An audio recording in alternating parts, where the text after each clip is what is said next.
charmante introductrice a dit que vous saviez tous qui j'étais, vous en avez de la veine, parce que moi, je ne sais pas. J'ai aucune idée. Je sais 2-3 trucs vraiment chiants, c'est que, ou pas forcément plus chiant qu'autre chose, dans un mois, je vais avoir 75 balais. C'est-à-dire que je pourrais être, et peut-être d'ailleurs je suis votre grand-père. On ne sait jamais. Mais j'avance à tâtons, je ne sais pas où je vais, je fais de mon mieux, et pourquoi je fais ce que je fais, il y a beaucoup de raisons.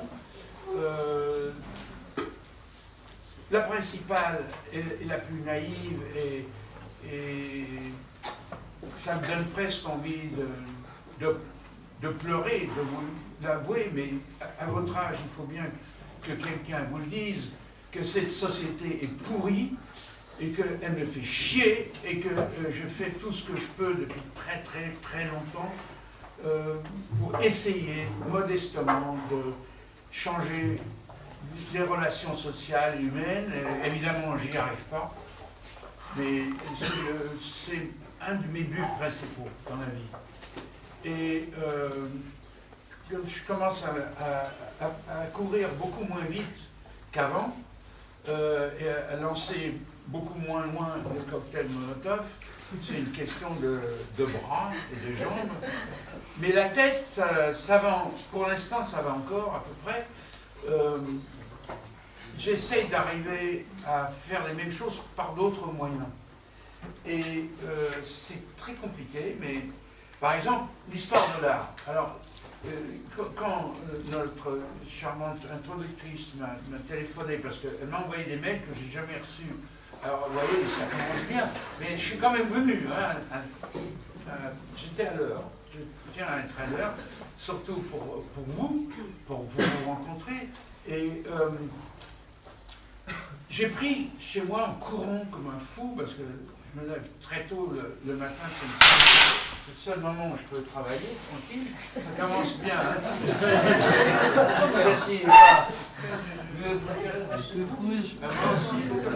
Et j'ai donc pris il y a des DVD chez moi, comme chez vous, j'ai pris le premier qu'il y avait, c'est celui-là.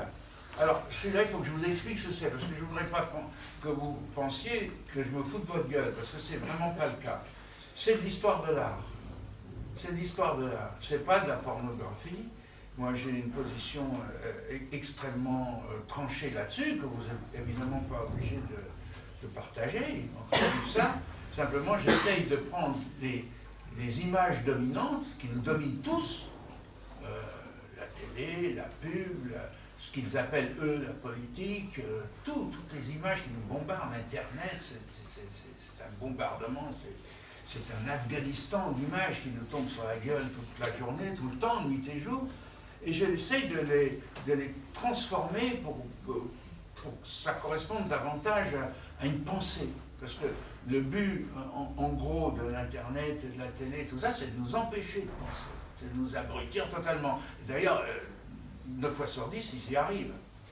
Je ne sais pas si vous avez remarqué, mais quand vous faites 1h30 de métro et que vous devez bosser, et en plus vous regardez Internet, vous êtes lessivé. Hein. C'est fait exprès, tout ça.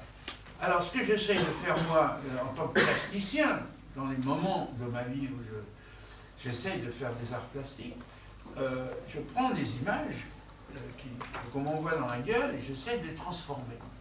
Alors, c'est des images de choses qui me font horreur ou qui me font sourire, ça dépend des jours, ça dépend de quelles images. Le travail que je fais en ce moment, ça n'a rien à voir avec ça, c'est sur la torture à Abu Ghraib. Abu Ghraib, je tiens à vous le dire, parce que comme ça vous verrez pourquoi je fais ce que je fais, c'est assez clair. C'était une prison terrible à l'époque de Saddam Hussein, où les opposants politiques et de tout ordre, quand je dis opposants, je dis ceux qui ne sont pas d'accord avec le pouvoir, ça peut être pour 1000 raisons différentes, étaient torturés à mort, sous Saddam Hussein. Par exemple, les opposants politiques, ou par exemple les Kurdes. ou les gens d'autres ethnies. Vous connaissez évidemment les problèmes qu'il y a entre les chiites et les sunnites, enfin toutes ces histoires-là. Saddam Hussein était sunnite, qui torturait ceux qui étaient contre, ou qui croyaient être contre lui, etc. Et ensuite, vous connaissez l'histoire, pour aller très très vite, les Américains ont bombardé 2 fois, ont occupé 2 fois, et ont fini par occuper Bagdad. Abu Ghraib, la prison est à Bagdad. Et ont commencé, évidemment, comme par hasard, exactement comme les Français l'ont fait en Algérie, ils se sont mis à la place des tortionnaires, ils ont commencé à torturer eux aussi.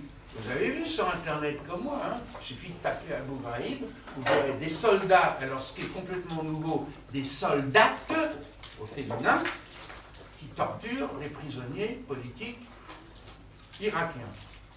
Alors, je ne vais pas rentrer dans les détails, parce que ce n'est pas le but aujourd'hui de savoir ce que ces types avaient fait ou n'avaient pas fait. D'ailleurs, on a très peu d'informations là-dessus. Moi, ma position, c'est que la torture, c'est toujours du nazisme. Qui que ce soit qui le fasse, contre qui que ce soit. C'est humainement, politiquement, philosophiquement, moralement inadmissible. Là, ma position, c'est assez clair.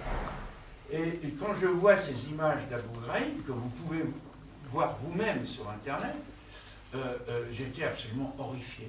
Horrifié que dans un siècle qui se prétend high-tech et tout ça, qu'on voit des choses barbares, exactement comme au Moyen-Âge, peut-être même pire qu'au Moyen-Âge. Parce qu'au Moyen-Âge, il n'y avait pas l'électricité, mais on ne torturait pas l'électricité. Je ne vais pas vous décrire ces images, mais si vous êtes, comme moi, furieux que ce genre de choses existent, il vous suffit de regarder sur Internet, vous les aurez. Alors, je vais faire je suis en train de penser un travail là-dessus. Ça fait 6 ans que je mets très longtemps pour faire ce genre de travaux, et avec un copain qui est un grand artiste algérien qui s'appelle Mohamed Bourouissa. Je ne sais pas si vous connaissez son travail. C'était un jeune Algérien qui a moins de 30 ans, dont j'aime beaucoup le travail, puis on a une sympathie réciproque. On va faire un travail à 2 là-dessus. Alors, voilà ce que je fais en ce moment. Mais avant ça, je me suis beaucoup intéressé à, et je m'intéresse toujours aujourd'hui, à ce que les gens, pour aller vite, appellent l'histoire de l'art. C'est-à-dire l'histoire des images, c'est-à-dire l'histoire de ce que nous avons tous et toutes dans la tête, que ce soit conscient ou inconscient. On a un énorme réservoir d'images dans la tête, des images d'art et des images d'autre chose que de l'art.